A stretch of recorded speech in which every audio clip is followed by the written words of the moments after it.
I'm going to try and be, eloquent, composed, but there's a very real possibility that this is just going to devolve into an old school style YouTube rant. That's it. That's my intro. Hi, I'm Amanda, you're watching Swell Entertainment, and I'm sick. Basically, I have a head cold, but every time I get a head cold, I get a cough. My throat feels fine. I just sound like this because my sinuses are all messed up and my lungs are all messed up. Super fun and exciting. So I'm not going to sound better by the end of this video. If anything, I'll sound worse. And William will be getting a $15 tip on top of his normal rate for the amount of nose blowing and coughing he's going to have to edit out for me. Thanks, William. But that's the fun thing about being self-employed. I was able to take a sick day yesterday without anyone's approval, but unfortunately, by also being my main employee, there's no one to pick up the slack for me, so I still have to come back in and still perform while sick. But really quick, let me tell you about the sponsor for today's video, Aura. Hey, guess what? My Twitter got hacked. You see, I was a genius and I didn't check my Aura account to see that, in fact, my password had been involved in a data leak. But thankfully, because I have Aura, I was able to go and find out what else was involved in the data leak and handle it before anything else got taken. So at this time, I still don't have my Twitter account, but I do have all my other accounts. So it could have been way worse, thanks to Aura. Every day there are data brokers that are profiting from the exposure of your private data. And Aura will identify data brokers that are exposing your personal information and submit automatic opt-out requests to help you handle it. Find out if your information was exposed in a data breach, if it was exposed on the dark web, and steps you can take to help remedy the situation. Aura's app also features a VPN, password manager, real-time credit and identity theft monitoring, internet parental controls, and protects your devices from malware. Every internet safety tool you could need, all in one app. You can click the link in my description box, scan the QR code, or go to aura.com/swell to get started with your 2-week free trial. Thank you to Aura for sponsoring this video. Well, I'm sure if you are based in the US, you have at least heard of Barnes & Noble, okay? They are one of the big, if not the current big, bookstore that is available. Borders, I used to love Borders, and then they went down for the count, and now it's just Barnes & Noble. Especially as someone with dyslexia, I had to learn to love Barnes & Noble, and that the words were not going to come at me with knives. The affinity I have for Barnes & Noble is one that has been cultivated over the years, all right? It's a nice place to be. When I'm just having a bad day, when I'm feeling overwhelmed, when I just need to not look at my phone for a while, I go and wander the aisles of a Barnes & Noble. It's a safe space, if you will. Now, imagine my shock and surprise when my safe space starts being gutted like a fish at the fisherman's market. I don't know where I was going with that. I was like, this is going to be so cool when I say it out loud, and then it just... Either 2019 or 2020 is when a lot of remodels starting within Barnes & Noble. They were struggling financially, and so then when lockdown happened, they were like, okay, let's do some remodeling. Like a lot of stores did. A lot of companies did this. It's smart. No one's coming in. You might as well gut the interior. Why not? However, when I moved out to LA, I started regularly going to the Grove Barnes & Noble. The Grove is like a little outdoor shopping mall out here. It's pinnacle LA transplant land. I've spent quite a bit of my time at the Barnes & Noble. I didn't get that. Motherfucker. Could you try again? Yeah, go fuck yourself. I won't respond to that. Goodbye. Nosy bitch. But I spend quite a bit of my time at the Barnes & Noble at the Grove. I like the fact that it's so big. As you can see, it's 3 stories. Wander around upstairs, you go wander around, they got a cafe, they got the bathroom. You know how it is, okay? It's nice. I like it. When I first moved out alone out here, I spent quite a bit of my time there because every time I posted a video, rather than sit there and rapidly refresh to see how it's doing, I would make myself go get out of my apartment and go walk around. And I could go wander around Barnes & Noble, buy a book or not, and just kill some time. It was nice. I could go read some book backs, some book sleeves. It was nice. I enjoyed myself. I get a pretzel from their little cafe, maybe a chai latte, if you will. I was having a good time. And then a few months back, last year, I tweeted about this. My friend agreed. By the way, I'm currently locked out of my Twitter. By the time this video comes out, hopefully I'm not. But at this moment in time, I hate everyone in Cincinnati, Ohio, because that's where the hacker's from. Friendship ended with Cincinnati, Ohio. Now Tampa, Florida is my best friend. So they started reorganizing the upstairs area, okay? The top floor where I like to be. Where I would spend most of my time in Barnes & Noble is the 3rd floor section where the cafe side is, okay? That whole section. That's where you have the world history, biographies, the fiction section, the poetry section, okay? You also got young adult, romance, mystery, horror, sci-fi, fantasy, okay? All of that was in that section. I spent a lot of time there. One day I came up and I thought it was super weird that they had kind of gutted. This happened very quickly in my memory. Like one day I was there and the next day it was gone. But they came through and they rearranged the upstairs area to just be long. I don't know what they were thinking, but it was stupid. They kind of rerouted it all so that manga was in a bigger section. Fine, I don't mind that. That's not a big deal. But then young adult was like surrounding it. And then romance was like on there was 2 long rows. So it was like you were like boxed in like in a cage match. And then there was 2 long rows. And in those long rows was romance on the inside. On the outside was science fiction fantasy, sort of. And then horror was on one strip on the other side facing the cafe. I don't love it. The edges just kind of became all like the bookshelves on the sides just kind of became all science fiction and fantasy, I think, which is not a big deal. But it was just like, what's going on? Oh, no, sorry.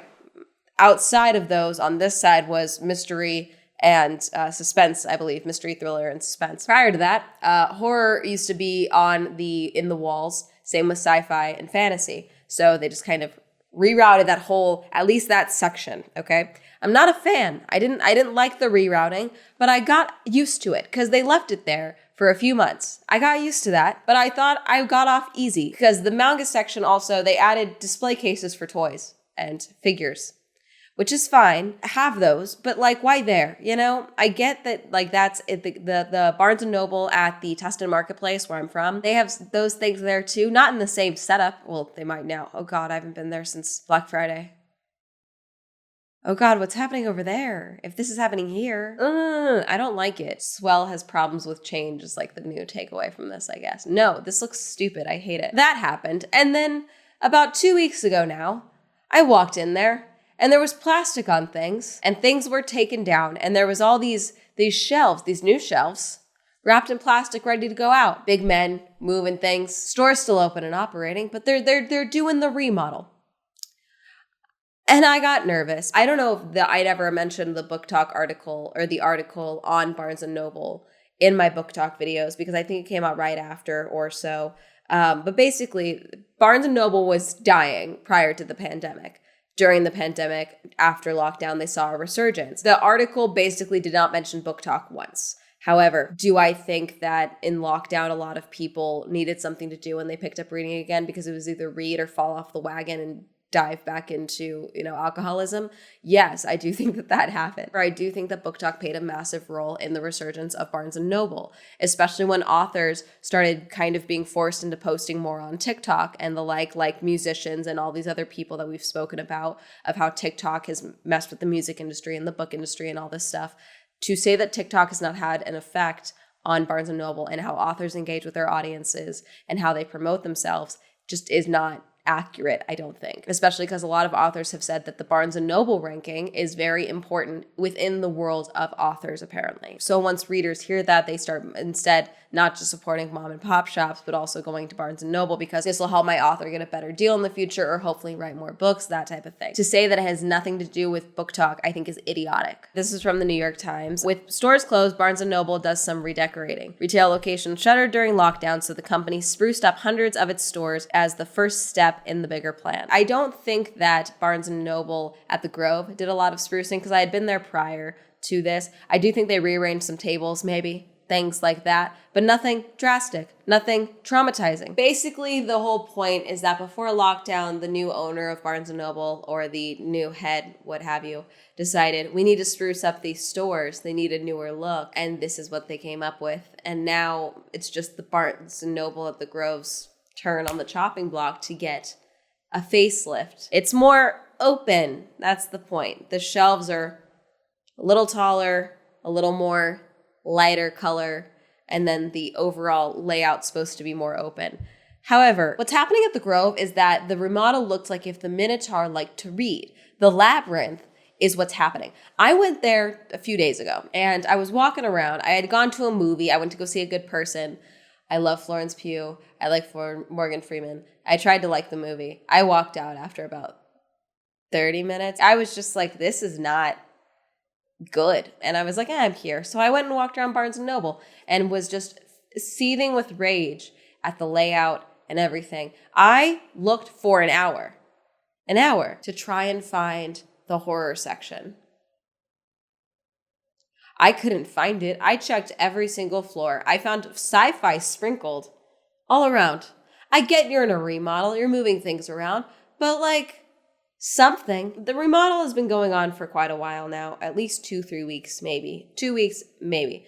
Because I've been complaining about this for a while now, more than anything. By the time this video comes out, maybe it'll be done. I don't know. So the first time I went in there, when they still had some of the shelves in place, my section was still suffering from the original reorganization. I saw that they had someone on a ladder spackling the wall. Rather than remove the wallpaper, they were just spackling over it. Okay, fine. I guess that's cheaper than removal, maybe. Maybe it's faster. But when I went in on Wednesday, a few days ago, they had painted the walls where they had spackled like almost like a blush pink, like a very light blush pink.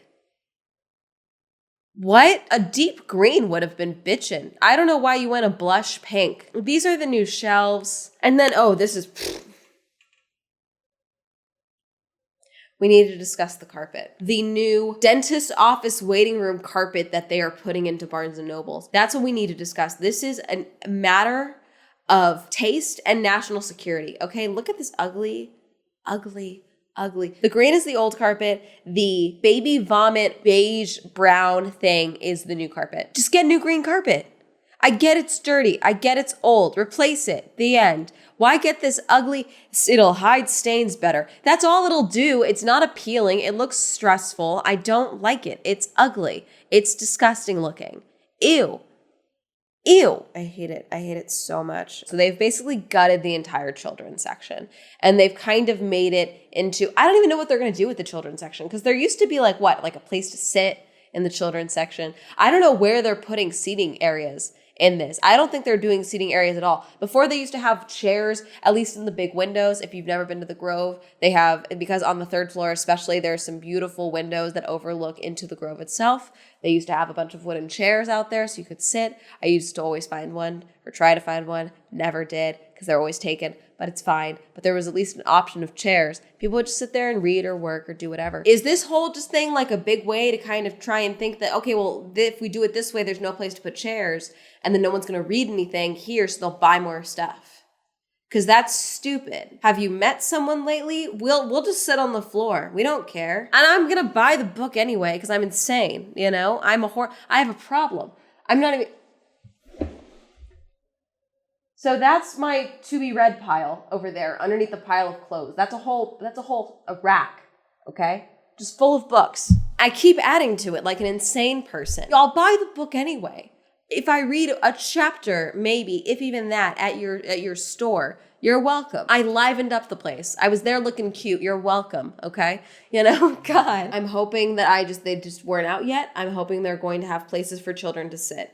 Fun places, you know, places for kids to, while parents are looking for the assigned reading book, I'm hoping that there's a place for children to sit and yell at each other over which Ninja Turtle they like best. Donatello, obviously. But I'm hoping there's something for children to sit do. If it's not for people like me, who just spend too much time at a bookstore and have made it sentient like it's their friend. I'm hoping that there's a place for children to chill, okay? Okay. Then, I don't know what they're doing in the cafe. I'm worried though, because they've blocked off the seating section where I used to sit always and work at the cafe. I love working at that cafe. There's Wi-Fi and there's a guy there that's there almost every single day who I'm convinced is a genius, okay? I've never spoken to this man, but I also know his life story. He talks so loud on all of his phone calls. He literally has people come and visit him. He does like little like therapy sessions almost where he like his friends tell him like, this is what I'm dealing with, and he gives them advice. I once heard him explain the entire premise of the show Yellowstone over the phone to someone.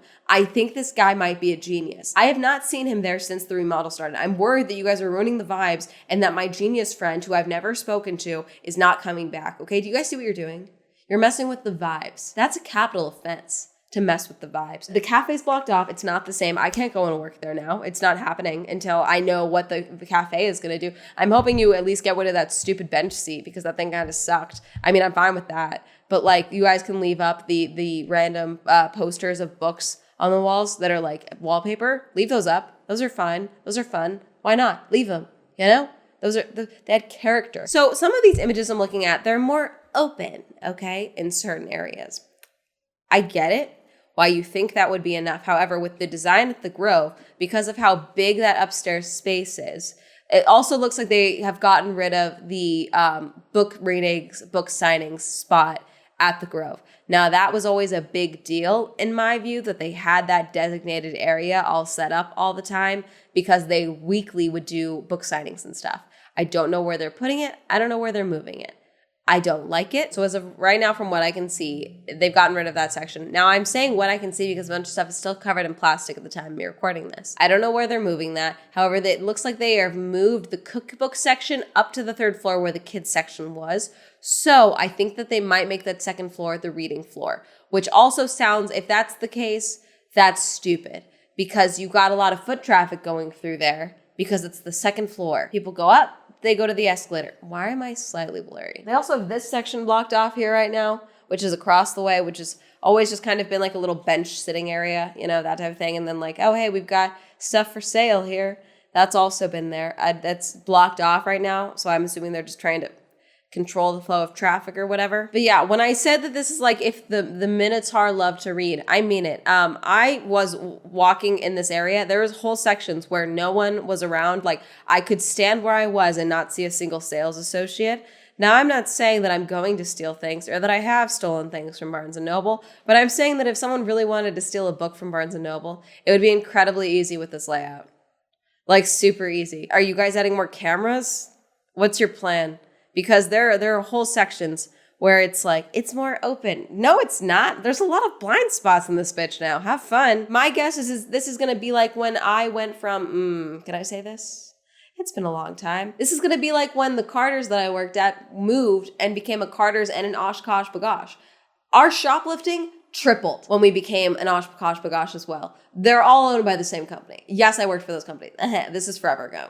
Please don't sue me. It's not worth it. I would not be surprised if the shoplifting of books went up from design. Oh, I have seen when someone shoplift from Barnes & Noble. That's right. Oh my God, this Barnes & Noble too. Wait. So forever ago, last year, I was walking in right at opening because I had to work on my computer, and I find that the best way to get a table with an outlet is to just be one of the first people in the store. And so I walked in like maybe 10 minutes after opening, and someone walked past me and was like, excuse me, and like burst his way out the door. He had a big duffel bag.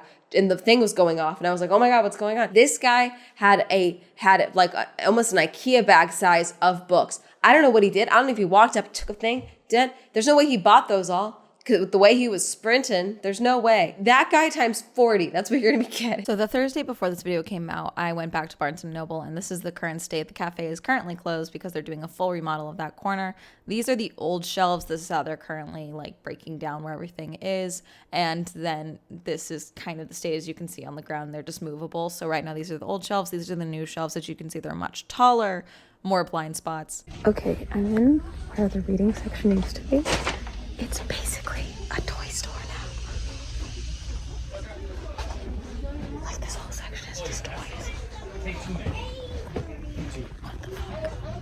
If you can't hear me in the audio, I'm explaining that the entire upstairs area where the book signing and book reading section was is now a toy section, essentially. But what really pissed me off up here is that the shelves and everything on this top floor, for the most part, is blocking all of the massive windows. I'm not talking about they got rid of the windows. They just covered them with bookshelves. This is so insane to me. I can't believe they did this. And you can see here from this one angle, you can see from the outside, they clearly just blocked off these windows. That's so ridiculous. And again, I could not find any seating upstairs while I was there. I don't know if it just hasn't been moved in yet. I don't know if they're just hoping no one's going to be sitting there because they're still moving things around and there's still construction guys up there. But I don't like it. I'm not a fan. What some people have been saying is that the way that Barnes & Noble is trying to sell more books is by having overall less books on the shelves and facing them with their hardcovers or the covers facing out. So it takes up more space on the shelf. Therefore, less books will be on the floor. Now, if that is the case, they have said that at least for hardcover, that they are not going to be taking debut author hardcovers, including from children to up, if they don't have proof that they can sell a certain amount of copies. Yes, I do think this is TikTok's fault. It's like with the music industry. If you can only sell so many copies or get so many record plays or what have you, we're not going to release the song until you have a viral moment, that type of thing. Same with the book industry. This is from bookriot.com. What is going on with Barnes & Noble? And this is from August 19th, 2022. If you've been seeing the chatter on Twitter about Barnes & Noble not stocking debut hardcovers, you're not alone. Writers recently sounded the alarm after hearing from various sources, other writers, Barnes & Noble reps, former Barnes & Noble employees, and other industry professionals that the chain stores would only be stocking hardcovers that had proven sales records. When I saw this conversation take off, it pinged the former bookseller part of my brain that has been tracking bricks and mortar news because Barnes & Noble has made quite a few changes to their stores in the past 2 years, and they're worth looking at. While much of this is anecdotal, it's not likely that Barnes & Noble would go on the record about this kind of policy, and there are enough supporting responses on Bethany Baptiste's tweet on August 17th to make it clear that many authors with hardcover releases, particularly in kids and middle grade, are not being stocked even in their local Barnes & Noble stores. This isn't limited to debut authors either. Kelly Yang, the award-winning author of the Front Desk series, posted a video in which she announced she had been specifically told that Barnes & Noble would not be stocking the newest book in the series.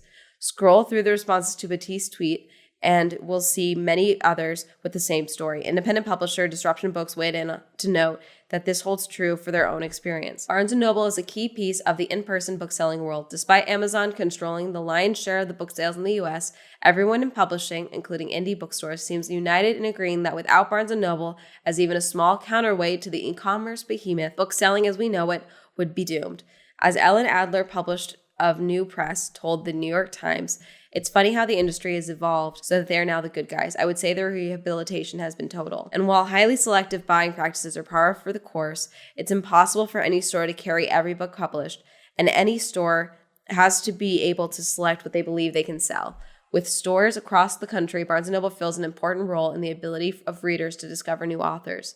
This, above all other things, is one of the reasons that buyers bringing in fewer hardcovers is such a scary thought for so many authors." So basically they talk about the new advisor, James Daunt, and what he wants to do, including his strategies since 2019. Downsizing the central office formerly responsible for ordering for all stores, limiting them to minimal order, and allowing store managers greater discretion in what to bring in based on local scales. Though local sellers having a say makes sense to me because, for example, I see this a lot with, say, H&M.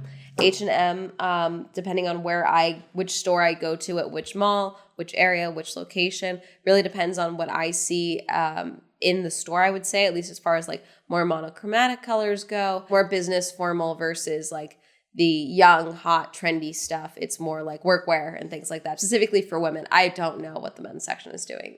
I don't care. With the women's section, it's all very dependent on the type of clientele that comes in there more than anything, which I think on the business perspective locally is smart. Eliminating co-op displays or pay-to-display, in which publishers could purchase premium placement for specific titles. I do think that's smart. I don't know if publishers are even still doing that anymore with everything that's been going on with publishers. Other priorities include further narrowing the mix to books, educational games, puzzles, and workbooks, store refurbishments that include an emphasis on smaller tables and wider aisles, expanding online, only 10% of sales, and reducing out of stocks. Smaller tables, you say? That means less room for those stacks of new hardcovers. Stores also have more discretion. Stores also have more discretion over what they promote.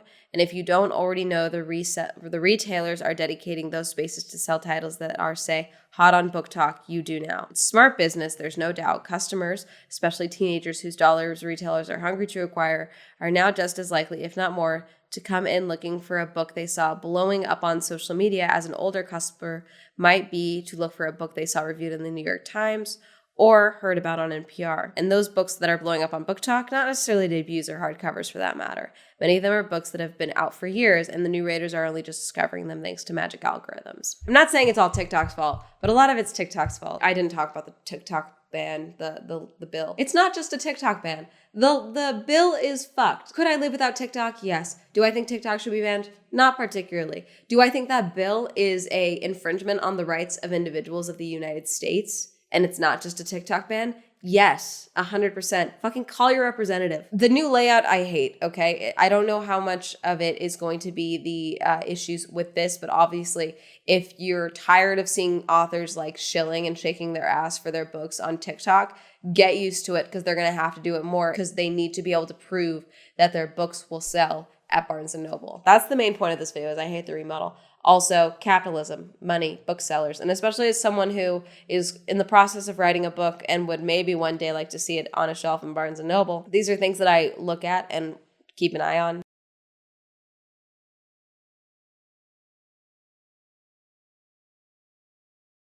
Will I go back to this Barnes & Noble? Probably. I'll still be seething with rage. Eventually, I'll get used to it, hopefully. But I just think it's stupid. And there's no point in this video. It's just me complaining. They're not going to undo the remodel. They're not going to put the green carpet back. They won't. Why would they? This is just me complaining. There's no moral to this story other than I hate it. I can't stand it. I don't like it. I think this is stupid. Also, I hate the carpet. Dawn, was that your idea? I hate it. I hate it so much. It's so ugly. Anyways, that's going to be it. Do you have a Barnes & Noble near you? Are they doing a remodel? Do you also hate it? Let me know. Comment down below. Reminder, I have a podcast, the Swell Shenanigans podcast. Reminder, I have merch. It'll probably be thanks I hate it. I can't do anything with Barnes & Noble. You gutted my safe space. I don't know, something fun. We'll see. Shout out to my patrons. Thank you so much for supporting my Patreon. If you'd like to support me on Patreon, list it down below. If you'd like to follow me on social media, that'll be all up here. And that's going to be it. Have a lovely day. Goodbye.